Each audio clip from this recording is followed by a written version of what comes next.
تو یہ بات یاد رکھیو کہ یہ دعوت کی محنت ہر فرد کی اپنی ذات کے لیے ہے، میرا کہنا اپنے لیے ہے اور ہر فرد کا کہنا اپنے لیے ہے، تاکہ یہ محنت پر قائم رہے، ورنہ یہ محنت چھوڑ دے گا کہ لوگ مانتے نہیں ہیں اس لیے ہمیں چھوڑ دیا۔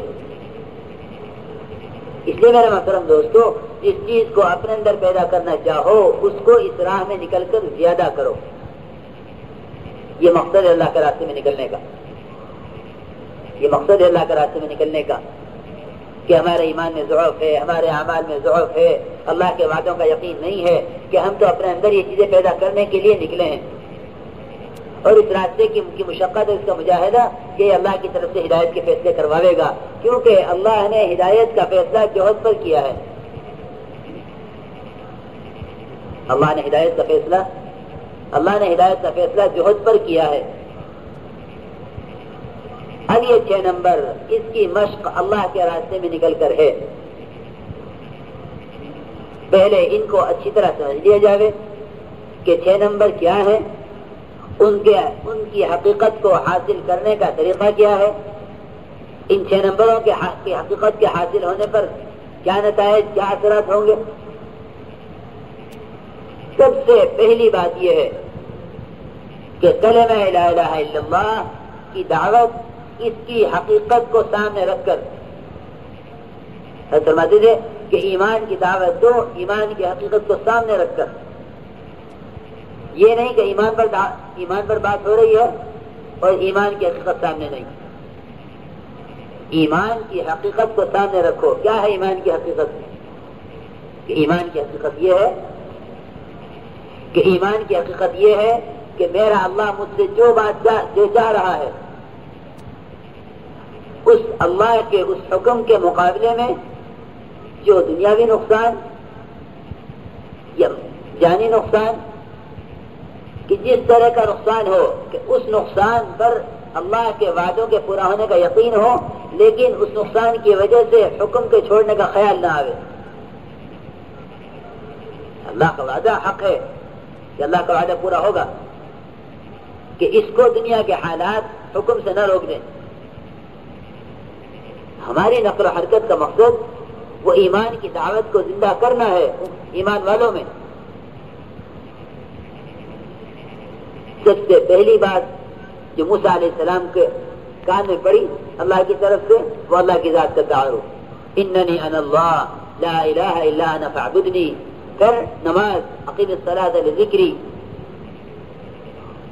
پھر قیامت، کہ ایمان، اعمال، آخرت، یہ 3 چیزیں سب سے پہلے موسیٰ علیہ السلام کے کان میں جو پہلی وحی، پہلی آواز پڑی، آگ کی تلاش میں نکلے تھے، آگ کی تلاش تھی کہ پہلی وحی جو ہوئی اللہ کی طرف سے وہ یہ ہوئی، ایمان، اعمال اور آخرت۔ اننی انا اللہ لا الہ الا انا فاعبدنی واقم الصلاۃ لذکری ان الساعۃ آتیہ۔ پھر آگے فلا یصدنک عنہا، کہ جو نماز پر ہے کہ بے نمازی ان کو نماز سے نہ روکیں۔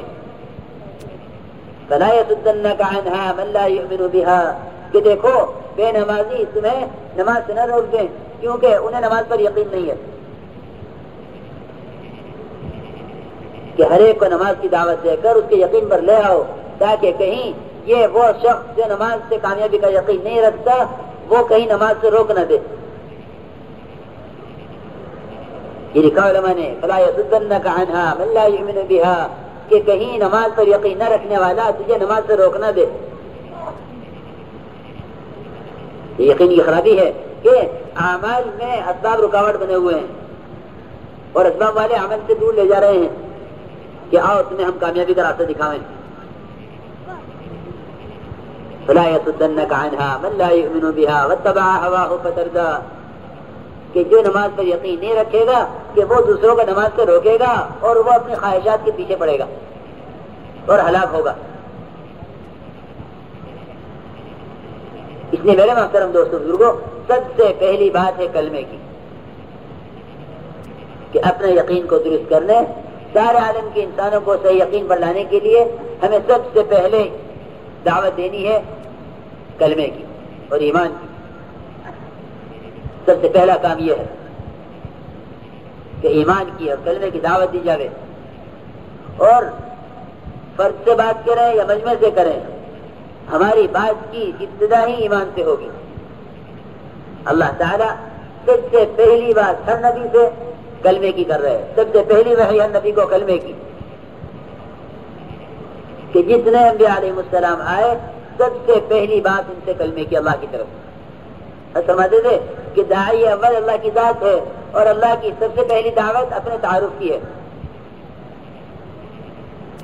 اللہ کی ذات عالی کا تعارف کرانا، اور ایمان کے ایمان کی حقیقت کو حاصل کرنے کے لیے کلمے کی دعوت دینا۔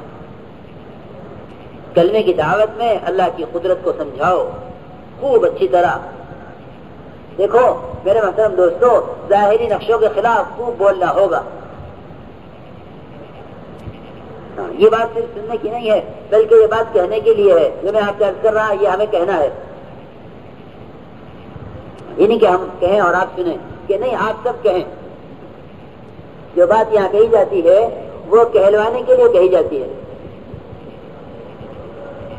ہماری دعوت میں کی مجلس ہے، یہ صرف معلومات میں اضافے کے لیے نہیں ہے کہ معلومات میں اضافہ ہو جائے، کہ نہیں جو بات کہی جا رہی ہے وہ کہلوانے کے لیے کہی جا رہی ہے کہ اس کو دعوت میں لاؤ۔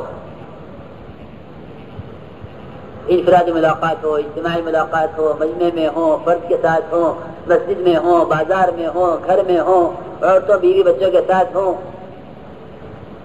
کہ سب سے پہلی بات کہ ہر جگہ ایمان کی مجلس قائم کرنا اور ایمان کی بات سے ابتدا کرنا، کہ کرنے والی ذات اللہ کی ہے، اللہ کے غیر سے نہیں ہوتا۔ یہ ایک حقیقت ہے، اور اس کی دعوت اس کی حقیقت کو حاصل کرنے کے لیے ہے۔ اس کی دعوت کلمے کی حقیقت کو حاصل کرنے کے لیے ہے۔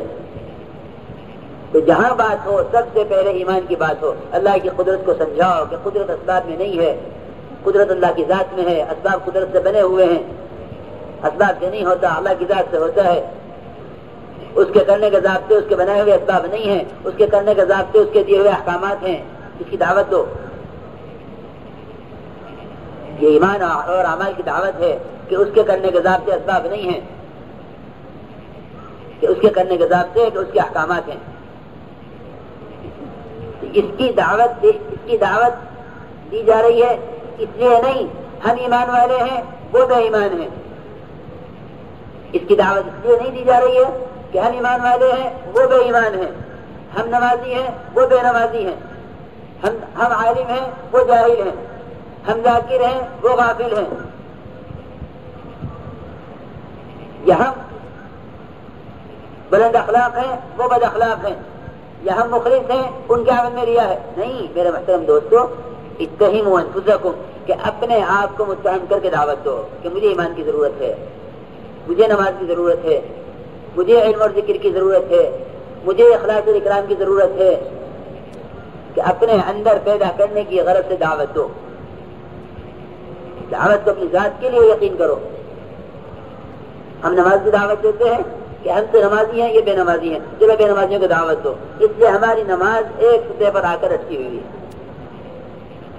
کیونکہ ہم نے کبھی دعوت دیتے ہوئے یہ نہیں سوچا کہ یہ دعوت تو میری اپنی ذات کے لیے ہے، یہ دعوت ہے دوسروں کے لیے، ہم تو نمازی ہیں، یہ بے نمازی ہیں۔ اگر حقیقت دیکھو، اگر اس نماز کو بہت ساری نماز پڑھ لے جاؤ تو واقعی یہ سمجھ میں آئے گا، بالکل حقیقت میں ہر ایک یہ سمجھ میں آئے گا کہ نہیں ابھی تو میں بھی بے نمازی ہوں، ابھی تو میں خود بھی بے نمازی ہوں۔ اس لیے میرے محترم دوستو، دعوت کو اپنی ذات کے لیے سمجھو، جس طرح تجارت تاجر کے لیے، اس طرح دعوت داعی کی اپنی ذات کے لیے، کوئی قبول کرے نہ کرے، دعوت اپنی ذات کے لیے ہے۔ ٹھیک ہے کہ خوب ایمان کی دعوت دو، ایمان کی حقیقت کو سامنے رکھ کر، کرنے والی ذات اللہ کی ہے، اللہ کے غیر سے نہیں ہوتا، کہ اسباب کے خلاف بولنے کا مزاج بناؤ،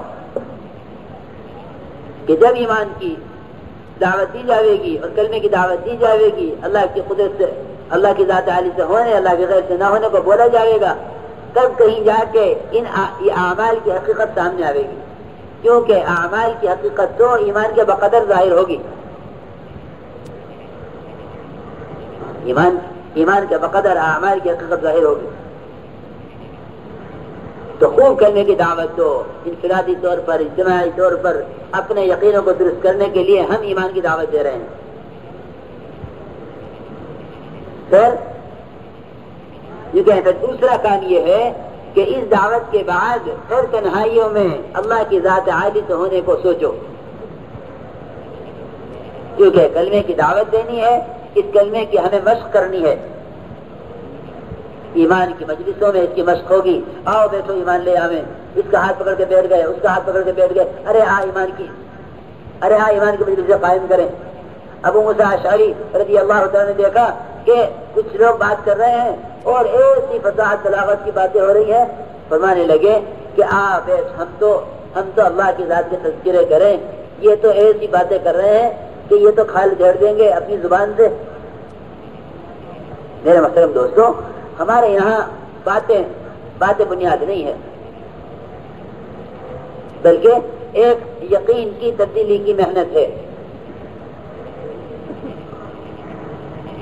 کہ آؤ بیٹھو تھوڑی دیر ایمان لے آویں. صحابہ کرام کے ایمان کے بنانے کا یہی طریقہ تھا.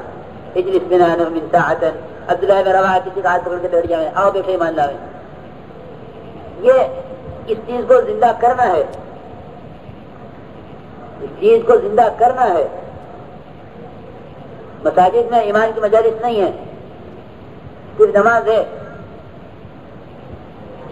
ہے. حالانکہ نماز مسجد کا ایک عمل ہے. مسجد نبوی میں اور بہت سارے کام ہوتے تھے, ایمان کے حلقے اور ذکر کی مجلسیں اور تعلیم کے حلقے اور حلال حرام کے تذکرے اور سیکھنا سکھلانا سارے مسجد کے اعمال تھے.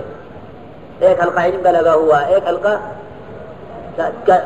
دعوت کا لگا ہوا, ایک حلقہ تعلیم کا اور سیکھنے سکھلانے کا لگا ہوا. تو جو آ رہا اسے اس کی چیز مل رہی. اس لیے میرے محترم دوستو, ہمیں سب سے زیادہ دعوت دینی ہوگی ایمان کی.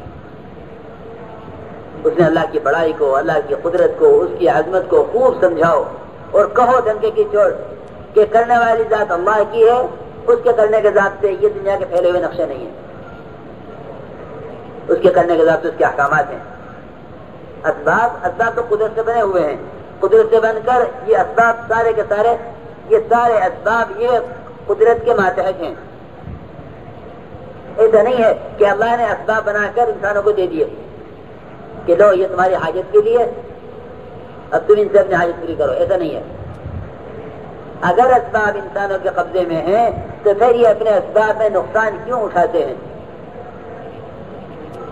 کاشتکار کو نقصان ہو گیا, تاجر کو نقصان ہو گیا, حاکم کا تختہ پلٹ گیا, کہ کیوں؟ کہ جب تمہیں اسباب دے دیے تھے. میرے محترم دوستو, اللہ نے اسباب بنا کر اپنے قبضے میں رکھے ہیں. اس کی دعوت دینی ہوگی کہ اس کی دعوت سے اس بات کا یقین پیدا ہوگا کہ نہیں, اسباب سارے قدرت کے ماتحت ہیں اور یہ اسباب ہمارے پابند نہیں ہوں گے جب تک ہم حکم کے پابند نہیں ہوں گے. کہ اسباب ان کے پابند جو حکم کے پابند, اور جو حکم سے غافل کہ وہ اسباب کے پابند. جو حکم سے غافل وہ اسباب کے پابند, جو حکم کے پابند کہ اسباب ان کے پابند. دیکھو صحابہ کے واقعات کہ شہر وہ بجائے پھاڑنے کے شہر ہاتھ سے دکھاوے کہ چلو میں آپ کو پہنچا دیتا ہوں کہ ساتھیوں کے پاس. اور شہر کے جھانڈا کون مارے؟ کہ صحابی, کہ ہم نے اسباب کو تمہارے پابند کیا ہے, تمہیں اسباب کے پابند نہیں کیا, تمہیں تو حکم کے پابند کیا ہے. اس بات کو بار بار بار بار کہنا ہوگا یہاں تک کہ یہ بات یقین میں اتر جائے. اللہ تعالیٰ دکھلائیں گے, لیکن اللہ دکھلاتے ہیں یقین والوں کو, شک والوں کو نہیں دکھلاتے. شک والوں کو نہیں دکھلاتے. شک والے تو یہ کہیں گے کہ ہاں بھائی کریں گے تو اللہ, مگر یہ اسباب ہیں. بس یہ شک والے ہیں کہ نہیں, اللہ کی قدرت اسباب کے پابند نہیں ہے. اللہ کی قدرت تو وعدوں کے ساتھ ہے, واضح حکموں کے ساتھ ہیں, لیکن یقین والوں کے لیے ظاہر ہوں گے, شک والوں کے لیے ظاہر نہیں ہوں گے. اس طرح میرے محترم دوستو, ہمیں اللہ کے راستے میں نکل کر سب سے زیادہ زور ایمان پر دینا ہے. ہماری نقل و حرکت کا مقصد ہی یہی ہے. میں نقل و حرکت کا مقصد ہی یہ ہے کہ امت ایمان پر آوے، ایمان کی دعوت سے ایمان کی حقیقت کو حاصل کرے.